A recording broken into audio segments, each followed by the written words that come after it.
Okay. நம்ம லைஃப்பில் எல்லாருமே வந்து என்ன பண்ணுறோம், ஒரு பதட்டமான சூழ்நிலையிலே நம்ம இருக்கோம்.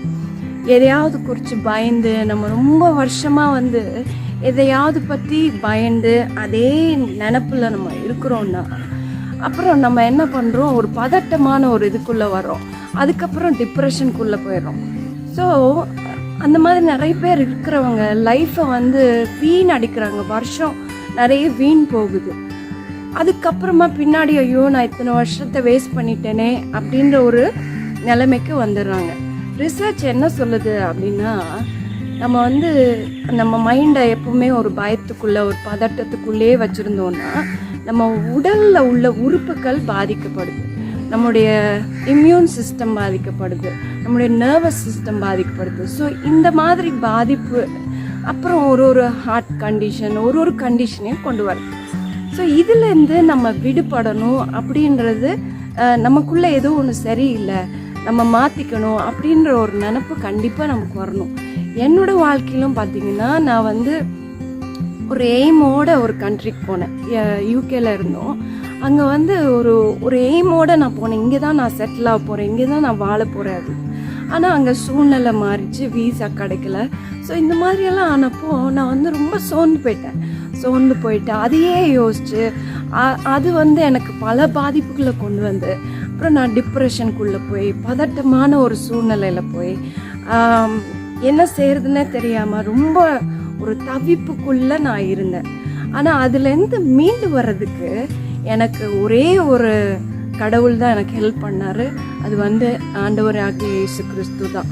அவர் என்ன அதுலேருந்து நான் எந்த அளவுக்கு அவருடைய அன்பை ருசித்து அவரோடு நான் ஜெபிச்சு நெருங்கி சேர்ந்தனோ அந்த அளவுக்கு என்னை வந்து கொஞ்சம் கொஞ்சமாக அதுலேருந்து வெளியே கொண்டு வந்து இப்போ வந்து மற்றவங்களுக்கு உதவி செய்கிற அளவுக்கு என்னை வச்சுருக்காரு. ஹைப்போகாண்ட்ரியா அப்படின்ற ஒரு கண்டிஷன் மனுஷங்களுக்கு வருது. ஏன்னா எனக்கு அதாவது அந்த கோபம், அந்த பயம், அந்த பதட்டம் எனக்கு வந்துருச்சுன்னு வச்சுக்கோங்க. அதையே நான் யோசிச்சு உடம்புல வந்து எங்கேயாவது ஒரு வலி வரும். சின்ன சாதாரண வலியாக இருக்கலாம்.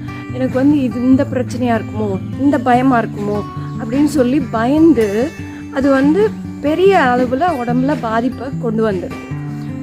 ஸோ நான் எல்லாருக்கும் என்ன சொல்ல விரும்புகிறேன்னா, பயப்படாதீங்க. ஃபஸ்ட்டு பயம் வந்துச்சுன்னா அதை ஓவர் கம் பண்ணுங்க. ஏதோ உங்களுக்கு பயமாக இருக்கோ அங்கேருந்து விலகிருங்கன்னு நான் சொல்ல மாட்டேன். துணிச்சலாக அடுத்த ஸ்டெப் எடுத்து வச்சு செய்யுங்க.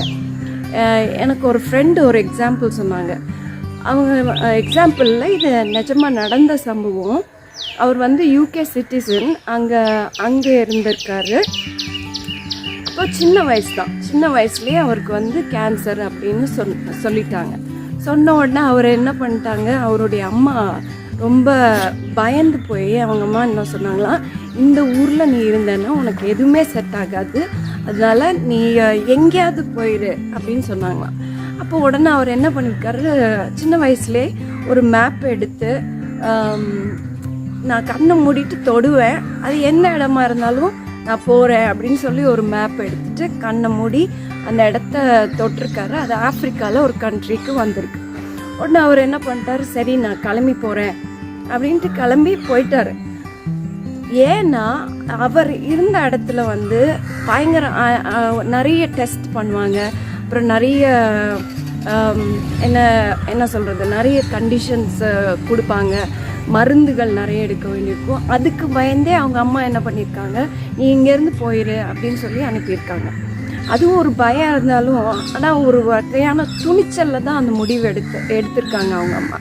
அவரும் என்ன பண்ணிட்டாரு, சரி ஓகே அம்மா சொல்கிறாங்களே நானும் செய்கிறேன் அப்படின்னு சொல்லிட்டு முடிவெடுத்து நான் ஆப்பிரிக்காவுக்கு போயிட்டார். சின்ன வயசுலேயே கிளம்பி போயிட்டார்.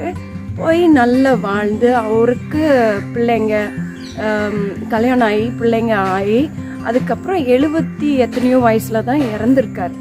அதுவும் எப்படி இறந்தாருன்னா ஹார்ட் அட்டாக்ல தான் இறந்துருக்காரு.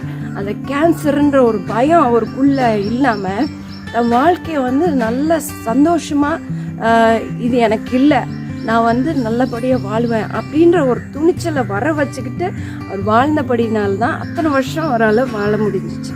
ஸோ நம்ம லைஃப்பில் வந்து பல வகையான பிரச்சனைகள் இருக்குது. வியாதியாக இருக்கலாம், இல்லை பிரச்சனையாக இருக்கலாம், ஏதோ ஒரு பிரச்சனை மனுஷனை படுத்துது. ஸோ இந்த பிரச்சனைகள்லேருந்து மீண்டு வரணும்னா ஃபஸ்ட்டு வந்து பயத்தை ஒழிக்கணும். பயத்துலேருந்து வெளியே வந்து நான் துணிச்சலாக வாழ்வேன். ஃபஸ்ட்டு நம்ம பேசணும், எனக்கு பயம் இல்லை, கடவுள் என் கூட இருக்கார், நான் நம்பிக்கையோடு வாழ்வேன், எனக்காக எல்லாத்தையும் செஞ்சு முடிச்ச கடவுள் என் கூட இருக்கார், நான் நம்பிக்கையோட சந்தோஷமாக வாழுவேன் அப்படின்னு சொன்னீங்கன்னா நிச்சயமாக உங்கள் வாழ்க்கை மாறும். நீங்கள் அதை பார்ப்பீங்க. ஓகேவா? இவ்வளோதான் எனக்கு இன்றைக்கி சொல்லணும்னு தோணுச்சு. God bless you.